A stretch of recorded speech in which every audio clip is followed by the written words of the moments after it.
This short tutorial will show you how to use Teams and NVivo to record an interview, transcribe it, and analyze it in NVivo. This is probably most useful for Oxford University students in the Department of Education. The first step is to get permission to record through Teams. The easiest way to do this is to Google Oxford Teams recording, click on the top hit, scroll to recording in Teams request form. This will bring up a Microsoft form. It does seem to have a question about confirm I am a member of staff. There doesn't seem to be another way around this. I would just fill this in. Fill in Department of Education and hit submit. If you've completed this before, usually the form then doesn't show up as it's linked to your university account. The next step is to go to your Teams calendar and create a new meeting.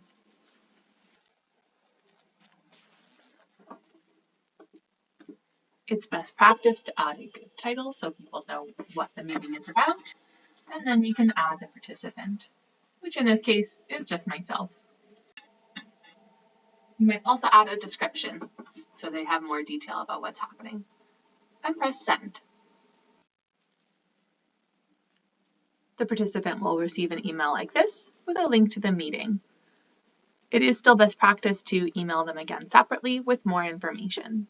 Most email clients will allow participants to either accept or decline the meeting, but be prepared that not everyone will do that. When it's time for the interview, you should be able to see a join button on the meeting.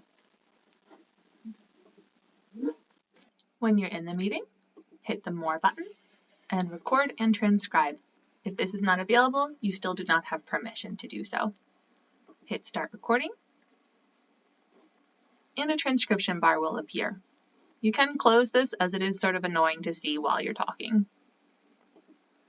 It does give you a reminder to tell everyone that they're being recorded and transcribed, which is usually part of your Keurig approval process anyways. You then go on to have your meeting, and when you're finished, you can turn off recording and hit leave. To get your transcription, click on chat, and you'll see the meeting chat here. And you can now download the transcript as a docx file. You can also see the recording from here. Just click on recording. The recording is then opened in your browser. This is actually in your Nexus OneDrive account. Once you're finished editing, you should actually delete it, which you can do by clicking here, Recordings, and it will open your whole OneDrive. And from here, you can select your recordings, hit delete, and then go to the recycle bin and click empty. When you open the transcript, you can see there's a lot of extra lines here with the names and the timestamps. Those are helpful for when you need to edit the transcript and finding your place, but when you're finished, you can delete most of those. The next step is to download NVivo. The easiest thing to do is search Oxford Download NVivo and click on Software Download Information. From this page, scroll down and hit the link for NVivo. You might need to log in here with your university login. You might then need to log in, and you'll come to this page for NVivo. There's a couple different options here.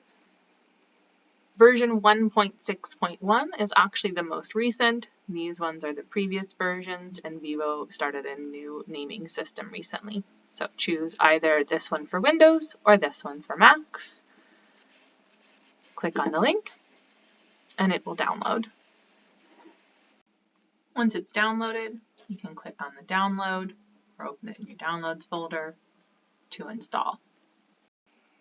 Choose what language you want and hit OK. Hit next, accept the terms in the license agreement, and hit next, and choose the settings that you want.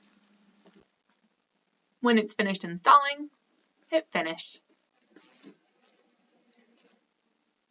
When you see this screen, hit Provide Enterprise Key to activate,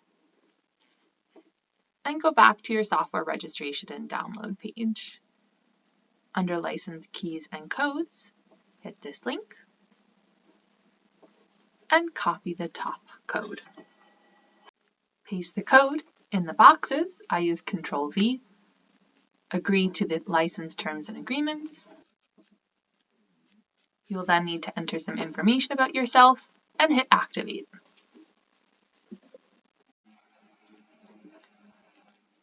When NVivo opens, do not download any updates if it prompts you to. You can hit New Project.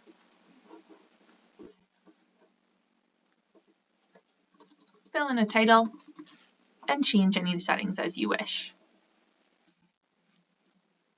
The next step is to import your transcript. Click Import and Files, and then navigate to where you saved your transcript. You can then rename your transcript. It's usually best practice to include a code to remind you who it was, but keep it anonymized. You can then view your file, your transcript, here in NVivo, and you can choose to code it in a couple different ways.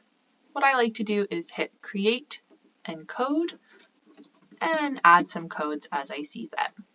I'm going to start with instructions, assuming that I'm coding this for every time I give instructions. Then in my file, I can click Code Panel and see my two codes that I've chosen. I'm going to highlight this entire block of text and drag it over to the code instructions. I'm also going to highlight each time I say the word recording.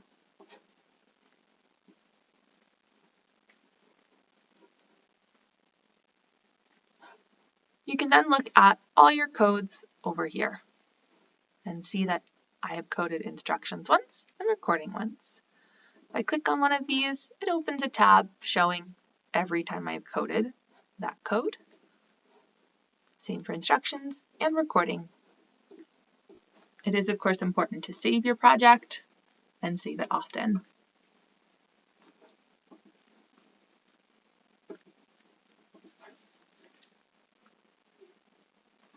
You can also look at different projects. Remember, each project can hold multiple files. But if you're working on multiple projects at once, this is helpful. And of course, you need to work on the coding scheme that works for you. This is the example that I showed in class for my qualitative analysis, where I came up with these codes. And you can also make subcodes. There is no specific way you have to do this. You can read up on things like thematic analysis and decide what works for you. Thank you for watching, and please let me know if you have any questions down in the comments.